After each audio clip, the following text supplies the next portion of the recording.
Okay, so this is a test of the Saitek quadrant, and I have all 4 engines mapped, and there was a special mapping that had to occur on there.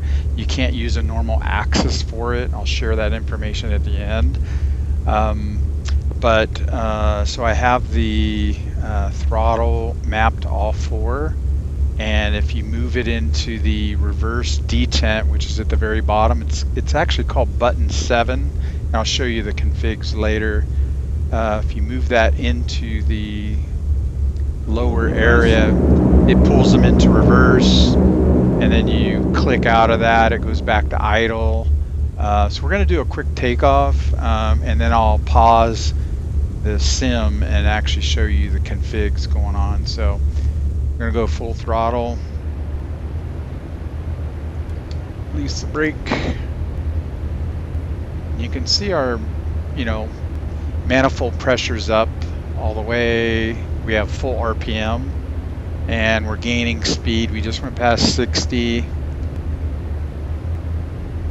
and about 110 is when we'll pull back. No speed, rotation. There we go. And she's off. Put the gear up. Autopilot is engaged. Sorry, wrong button. 100. So you can see that it takes off. I bumped the wrong button on the quadrant. I'm not used to using this other quadrant, and we're going along. So, Motion flaps speed clouds. got flaps going. Yeah, and we'll pull the throttle back here. You can see that we can fine adjust it. 50 inches for the initial, and then we'll go to 40 inches when we get up a little bit more. So anyway, the throttle moves, no problem.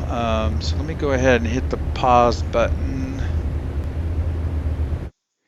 Okay, so on here, if you go into controls, and so this is Saitek, and I'll shoot you the pictures on this as well.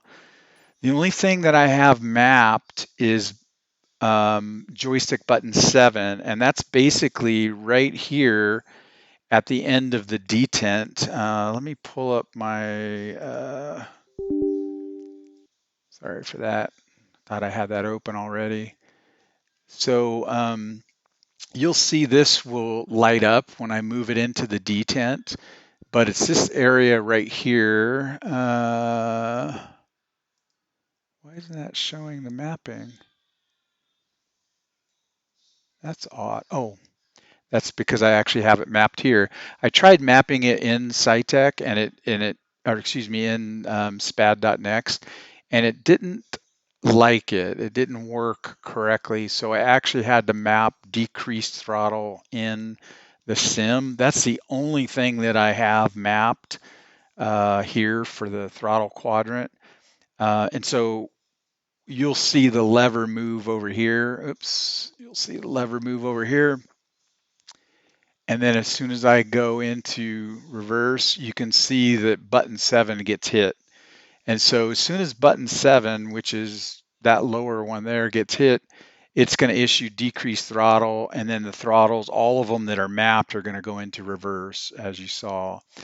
So that's the only thing in the sim that I have mapped. Now, from a throttle perspective, what I found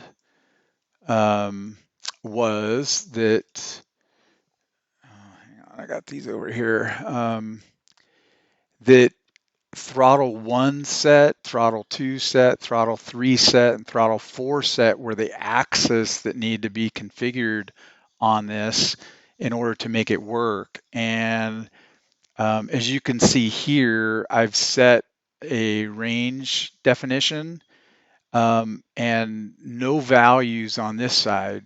I just set a range definition, and I moved it full axis from was the closed, idle, and 2 was full throttle.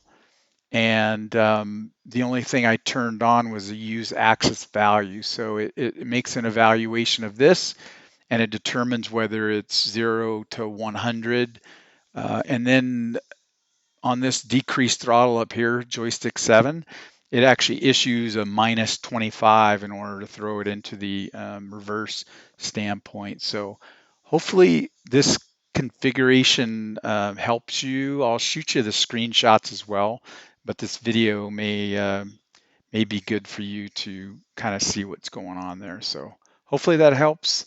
Don't forget to map your propeller pitch and mixture for all 4 engines. And other than that, everything seems to work well.